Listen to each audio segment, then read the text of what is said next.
샬롬 샬롬 샬롬 샬롬. 하나님 사랑합니다. 여러분 주 안에서 사랑합니다. 출애굽기 7장 8절부터 14절까지 여호와께서 모세와 아론에게 말씀하여 이르시되 바로가 너에게 이르기를 너희는 이적을 보이라 하거든 너는 아론에게 말하기를 너희 지팡이를 들어서 바로 앞에 던지라 하라. 그것이 뱀이 되리라. 모세와 아론이 바로에게 가서 여호와께서 명령하신 대로 행하여 아론이 바로와 그의 신하 앞에 지팡이를 던지니 뱀이 된지라. 바로도 현인들과 마술사들을 부르매 그의 요술사들도 그들의 요술로 그와 같이 행하되 각 사람이 지팡이를 던지며 뱀이 되었으나 아론이 지팡이가 그들의 지팡이를 삼키니라. 그러나 바로의 마음이 완악하여 그들의 말을 듣지 아니하니 야훼의 말씀과 같더라. 야훼께서 모세에게 이르시되 바로의 마음이 완강하여 백성 보내기를 거절하는도다. 이렇게 일어나는 역사. 근데 그것도 하나님께서 완악하게 하셨더라고 말씀하죠. 운동의 날이라는 오승호 씨의 그 시가 있습니다. 삶이란 게 가을 운동의 날처럼 마음 설레게 하는 것이었으면 끝날 무렵이면 누구나 공책한 곤충은 챙길 수 있고 누구나 가족들 앞에 햇살처럼 뻐기고 설 수 있는 그런 날, 누구나 똑같은 출발선에 서서 긴장하고 서 있다가 종소리와 함께 목표를 향해 달려나가고 공정한 출발을 위해서라면 몇몇 번이고 다시 시작할 수 있는 날의 운동회라는 그런 시가 있습니다. 어쩌다 재수없이 넘어져서 꼴찌를 하더라도 부끄럽지 않게 위로받을 수 있는 달리기 시합처럼 우리의 삶도 그럴 수 있다면 진자도 이긴 자도 떳떳하게 푸른 가을 하늘을 우러러볼 수 있는 그런 날들이라면 운동회 같은 그런 날을 우리가 살아가고 있다라는 이야기를 하고 있습니다. 자본주의 체제 가운데 살면서 지쳐있는 우리들에게 우리들의 모습을 느끼게 하는 시 같습니다. 출애굽의 패러디로 출팬더믹 시리즈 두 번째 설교 봅니다. 출애굽의 주인공 모세도 바로 이 시인의 심정을 누구보다도 깊게 공감했으려 생각이 됩니다. 모세는 애굽 사람을 죽이고는 광야로 도망을 가고 다행히 십보라를 만나 결혼을 하게 되고 장인 이드로의 양을 치면서 하루하루를 그렇게 살아갑니다. 정말 사람을 죽여서 광야로 도망을 갔으니 거기서 누군가를 만나고 건짐을 받지 않았으면 이 사람들은 어떻겠습니까? 모세는 마음이 바로 이 오승호 신의 마음과 같지 않았을까? 이런 희생을 가슴에 안고 하루하루 살아가는 그런 40여 년의 세월을 모세가 살아갑니다. 더욱 시상은 깊어져 갔지만 삶의 전혀 변화는 오지 않았어요. 물론 삶의 변화를 바라고 있지도 않았을 겁니다. 이런 모세가 어느 날 광야에서 놀라운 체험을 하죠. 떨기나 우매에 불이 붙었는데 타지 않아요. 스스로 계신 분임을 떨기나무를 통해 보여주고 계셨던 것이죠. 떨기나무는 타지 않고 불이 붙고 있으니 그분은 아무 피조물도 필요로 하지 않는 분, 곧 스스로 계신 분이라는 것을 보여주는데 스스로 계신 분께서 모세에게 나타나신 이유가 있었겠죠. 전혀 원하지도 않은 그 일을 시키십니다. 동족을 출애굽시키라는 거예요. 모세는 광야에서 이 시인의 시상에 젖어 하루하루 광야에 사는 것이 남은 소박한 소원이었을 것입니다. 어찌 보면 스스로 계신 분의 요구는 전혀 나와 맞지 않은 것. 하여튼 모세는 스스로 계신 분과 다시 승강이를 합니다. 할 수 있다, 없다, 있다, 없다. 결국 오늘 본문 말씀을 보면 스스로 계신 분이 이겼죠. 9절에 바로가 너희에게 이르기를 너희는 이적을 보이라 하거든 너는 아론에게 말하기를 너희 지팡이를 들어서 바로 앞에 던지라 하라. 그것이 뱀이 되리라. 뱀이 됐어요. 그죠? 모세와 아론이 바로에게 가서 명령하신 대로 행하여 아론이 바로의 그의 신하 앞에 지팡이를 던지니 뱀이 되니라. 뱀이 된지라입니다. 바로 앞에 던지라. 그것이 뱀이 되리라. 뱀이 됐어요. 그죠? 모세는 스스로 계신 분과 이 승강이를 해서 거기서 하나님대로 하였고 스스로 계신 분이 이기신 거죠. 바로에게 너희에게 이르기를 너희는 이적을 보이라 하거든 너는 아론에게 말하기를 너희 지팡이를 들어서 바로 앞에 던지라 하라. 그것이 뱀이 되리라. 바로 앞에 서서 지팡이가 뱀이 되게 하는 기적을 행하신 것을 명합니다. 그러나 그것은 모세가 하나님과 승강할 때 하나님께서 이미 보여주신 기적이죠. 자기의 지팡이가 뱀이 되는 경험을 했었어요. 지난번과 이번에 한 가지 차이가 있다면 지난번에는 아무도 보지 않은 가운데 모세가 자기의 지팡이를 던져 뱀이 되게 했고, 이번은 바로 앞에서 아론이 지팡이를 던져서 뱀이 되게 하는 것, 말씀대로 행합니다. 흥미로운 것은 같은 뱀이 아니에요. 원어로 보면 다른 두 뱀 종류의 이름이 나옵니다. 쉽게 설명하면 모세의 지팡이가 살무사가 되었다면 아론의 지팡이는 구렁이가 되었다고 할까. 모세와 아론 모두 놀랐을 거예요. 물론 다른 이유로 놀랐을 것입니다. 물론 먼저 아론은 하나님께서 모세의 지팡이를 뱀이 되게 하셨던 것을 모세에게 들어서 알고 있었어요. 근데 아론은 모세의 지팡이만 뱀이 되게 하실지 자기 지팡이도 뱀이 되게 하실 것이라고는 생각을 못했을 거예요. 근데 자기 눈앞에서 놀라운 일이 펼쳐집니다. 자기의 지팡이가 뱀이 되죠. 한편 모세도 놀랐을 거예요. 지난번 자기의 지팡이를 던지니 살무사가 되었는데 이번에는 아론의 지팡이가 더 큰 구렁이가 되었다는 거예요. 모세는 두 지팡이가 다른 뱀이 되는 것을 보고 놀랐겠죠. 하나님은 늘 사람들의 예측을 뛰어넘는 기적을 행하시는 분임을 아마 새삼 느꼈을 것입니다. 이렇게 흥분 가운데 있는 바로도 마술사들을 불러서 요술을 행하죠. 요술사의 지팡이들도 뱀이 됩니다. 한편에게 뱀은 복수예요. 뱀들이 되었다. 요술사들이 많았으니까. 우리 성경에 단수로 되어 있는데 영어 성경만 봐도 복수임을 금방 알 수 있어요. 곧 구렁이와 같은 아론의 지팡이, 뱀이 애굽의 현인들과 요술사들의 뱀들을 모두 잡아 먹어버렸다는 거죠. 더 기가 막힌 장면입니다.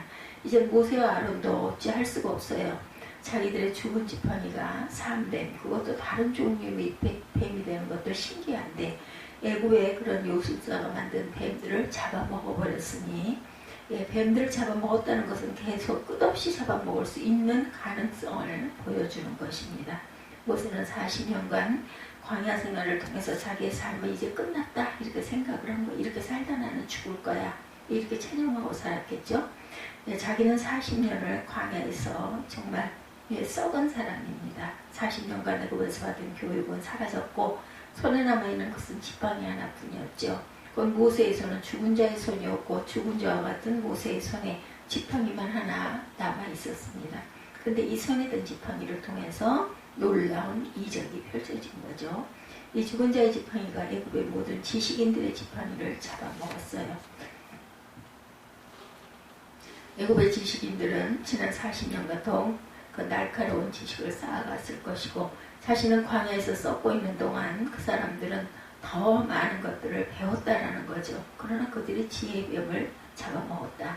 이 사건을 체험하면서 그동안 가졌던 생각이 180도로 바뀌었을 겁니다. 한편 바로는 또 어땠을까? 자기의 요술사들의 뱀이 다 잡아먹혀버렸으니 정말 할 말이 없었겠죠. 13절에 그러나 바로의 마음이 완악하여 그들의 말을 듣지 아니하니 야훼의 말씀과 같더라. 여호와의 말씀과 똑같이 되었어요. 자기들이 요술사의 뱀이 잡아먹히기는 했어도 그럴 수도 있지 생각했겠죠. 그럴 수밖에. 애굽이라는 나라는 세계 7대 유적 중에 하나가 이집트에 있는 그레이트 페밋 오브 지자 BC 2600년경에 27년간 지어졌고 높이는 거의 150m짜리의 그런 것이 있었어요. 유적이. 모세가 바로 앞에 섰을 때 피라밋이 지어진 지 1300년쯤 지난 BC 13세기였을 것입니다. 물론 이 피라밋 말고도 수백 개의 피라밋이 존재하고 있었어요. 피라밋은 애굽의 힘을 상징하는 것입니다. 피라밋을 볼 때마다 바로는 자기도 저런 피라밋에 언젠가 잠들 것이라는 생각을 하면서 신적인 존재가 되었다고 착각하고 살아 있었을 거예요.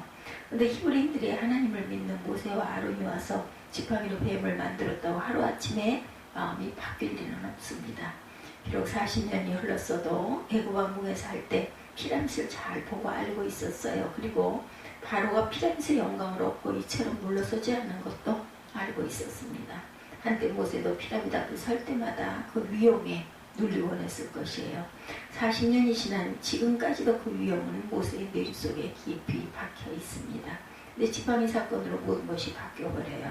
피라밋이 새롭게 보이게 된 거죠. 바로가 믿는 것은 바로 피라밋이었을 것이다. 피라밋의 상징, 바로의 무덤이에요. 애굽인들은 바로를 신격화시키려고 피라밋을 만들었지만 그러나 그것은 하나의 무덤이었다. 피라밋은 온 세상은 죽음이 통치하고 있음을 보여주는 무덤이었던 거죠. 그동안도 바로는 수많은 사람을 죽였습니다. 그리고 죽지 않으려거든 와서 노예가 되라고 협박을 했던 거죠. 죽음이 무서워서 많은 사람들이 애굽의 노예가 되었고 노예가 되어서 죽음을 상징하는 피라밋을 만들고 또 만들었던 것입니다. 바로가 될 수 있었던 것은 죽음을 도구로 삼고 세상을 위협했던 것이다. 이제 모세는 바로는 죽음을 무위로 온 세상을 통치하는 연약한 자임을 깨닫게 됩니다. 반면 죽음으로 온 세상을 통치하는 바로 앞에 시골뚜기 두 사람이 서서 지팡이를 던진 것이죠.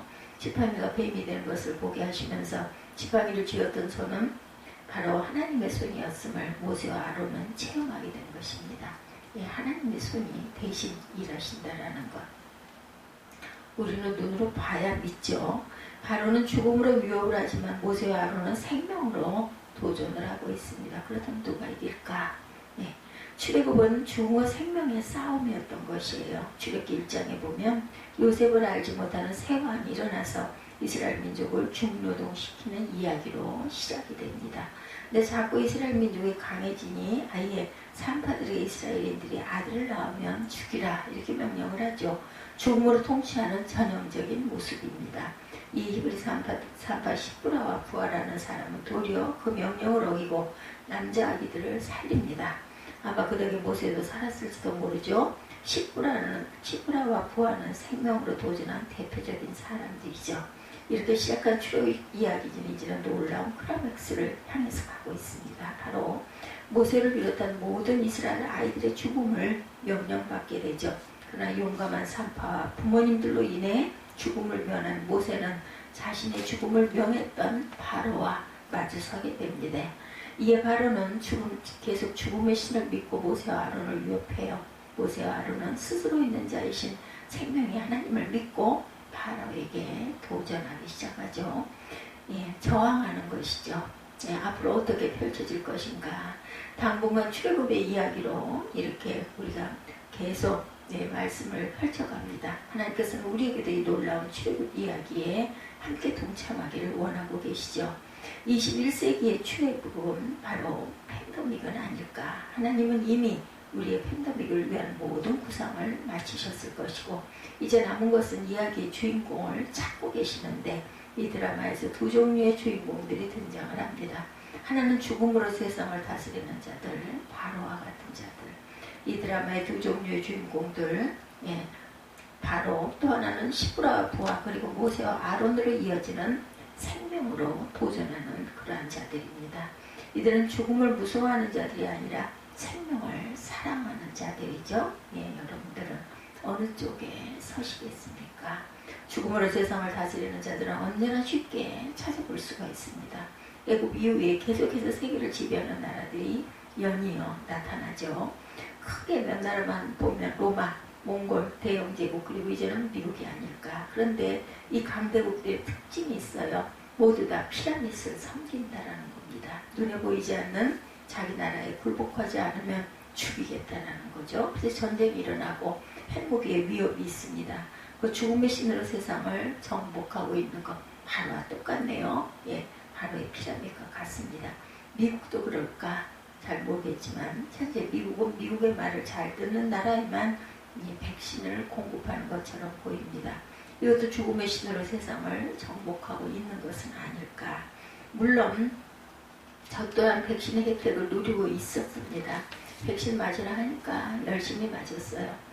그럴 때 주님은 새로운 주인공들을 찾고 계셔요. 생명으로 죽음의 신들을 도전하는 자를 찾으신다라는 것.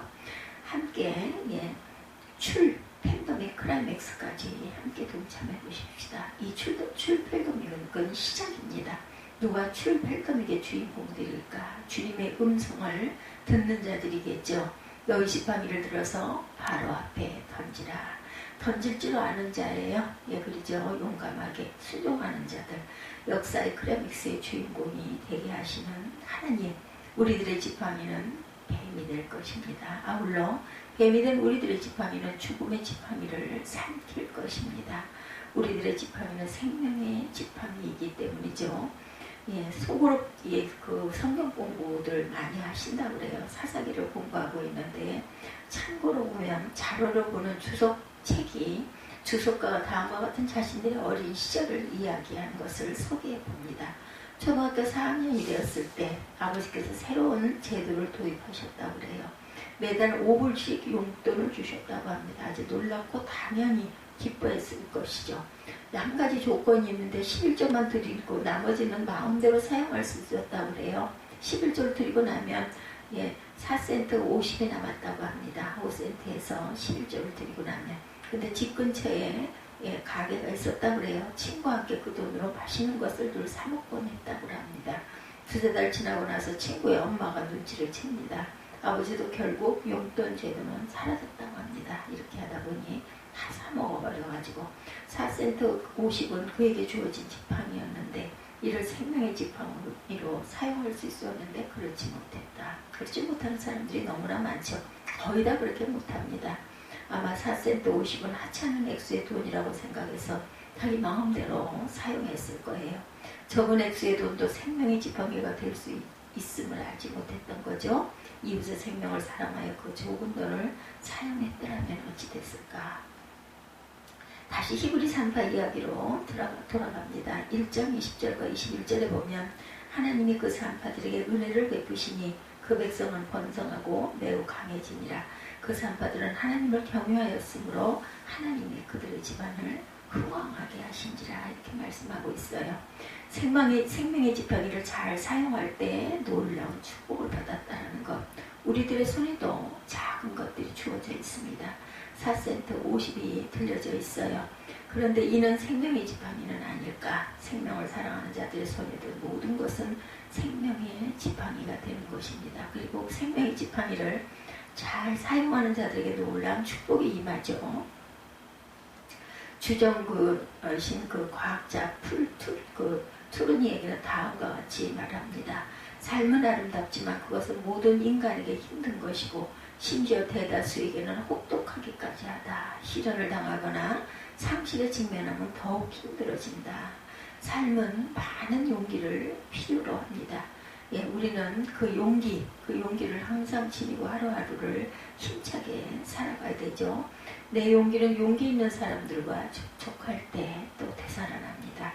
그들은 흔히 그 치료하는 자들에게는 환자들, 나보다 더 큰 장애를 가진 사람들에게 나는 그들이 보여주는 용기를 존경한다. 이렇게 말하고 있습니다. 용기는 가르쳐서 생기는 것이 아니기 때문에 전염시켜야 한다. 사회는 상호 격려의 거대한 실험실인 것 같습니다. 각 구성원들은 상대방에게 자신이 가지고 있는 용기만을 줄 수가 있어요. 진정한 팬데믹 백신으로만 이루어지는 것이 아니죠. 생명의 지팡이를 함께 사용함을 통해 이루어집니다. 우리가 생명의 지팡이를 사용하지 않고 있어서 팬데믹이 온 것이 아닌지 모르겠어요. 그러므로 우리들 손에 쥐어진 생명의 지팡이를 단대히 사용하시는 하나님을 바라보시기 바랍니다. 죽음의 지팡이를 삼킬 것입니다. 내가 가지고 있는 것이라면 충분하죠. 우리들의 믿음. 자주 산책을 나가는 그런 그 성공의 교회가 하나 있었다 그래요. 어떤 그 신부님, 교회당들에는 두 신부님의 유해가 담긴 석관이 있는데 한 분의 석관에 글이 눈에 띄더랍니다. He made full proof of his ministry. He now lets from his labors and his works to follow him. 그는 성실히 사역을 잘 감당하셨고 이제 그의 수고에는 쉼을 누리고 있다라는 거죠. 그의 사역은 계속 이어지고 있다. 신부님의 생명의 지팡이의 사역은 돌아가셨지만 지금도 계속 이어지고 있다는 그러한 내용의 글이었어요. 신부님은 죽음의 세력이 통치하는 세상에서 생명을 사랑하는 사역을 끝까지 감당하셨다는 거죠. 오늘도 죽음의 세력이 세상을 통치하고 있어 보입니다. 저렇게 비가 많이 쏟아지면 그 비로 인하여서 침수되는 곳이 너무나 많아요. 우리가 또 자동차를 타고 움직이지 않을 수가 없습니다.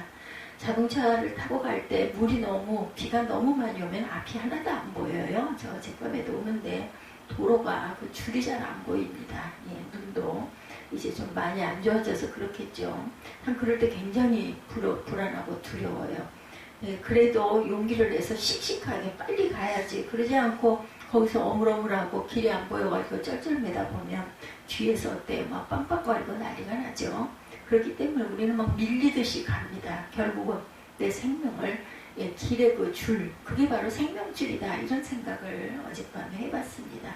주님께서 나를 인도하시고 나를 보호하시고 내가 할 수 있도록 내가 가장 기초적인 것, 꼭 근본적이고 해야 할 것, 이것은 할 수 있는 힘을 주시는구나. 제가 이런 생각을 하면서 예, 돌아왔어요. 그래도 다행히 주차를 하고 나니까 비가 가늘어져가지고 예, 그 우산, 요즘에 일회용 우산들 많죠. 우산이 예, 교회에 있길래 그걸 들고 나갔다가 돌아오면서 웬만하면 저는 우산을 펼치지 않거든요. 예, 그냥 그거 비 맞아가지고 우산 또 펼쳐서 말려야 되고 이런 게 귀찮아가지고 될 수 있으면 우산을 펼치지 않는데 거리가 좀 있어서 어제는 아예 우산을 쓰고 시작했어요. 그랬더니 실비가 와가지고 길이 아직 침수가 되지 않았더라고요. 저 그 유치원고 그 골목이 물이 차가지고 못 걸어가거든요. 슬리퍼가 다 물에 잠깁니다. 그래서 돌아가야 되는데 염려를 하면서 갔더니 다행히 어제 갈 때처럼 아직 물이 잠기진 않더라고요. 밤에 또 얼마나 많이 비가 왔으면 거기가 물이 잠겨 있겠죠.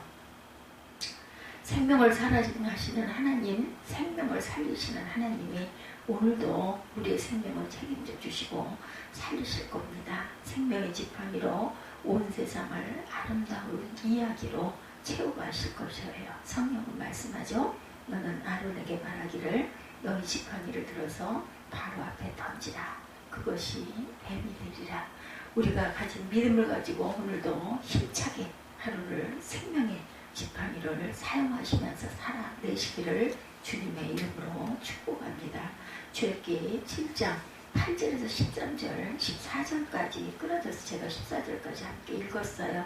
13절까지 바로의 마음이 완악하여 그들의 말을 듣지 아니하니 야훼의 말씀과 같더라. 여호와께서 모세에게 이르시되 바로의 마음이 완강하여 백성이 보내기를 거절하는도다. 12절에 각 사람이 지팡이를 던지매 뱀이 되었으나 아론의 지팡이가 그들의 지팡이를 삼키니라. 예, 이제 하나님께서 주신 그 지팡이 던지라 했을 때 던졌더니 뱀이 되고 그 뱀들이 상대방 바로의 그 요술사들의 지팡이를 다 잡아먹어버렸다. 예, 이렇게 하나님께서 함께 하시면 능치 못할 것이 없는 기적이 일어나고 그것이 생명의 지팡이로 우리를 보호하신다는 것을 잊지 않는 하루가 되시기를 주님의 이름으로 축복합니다.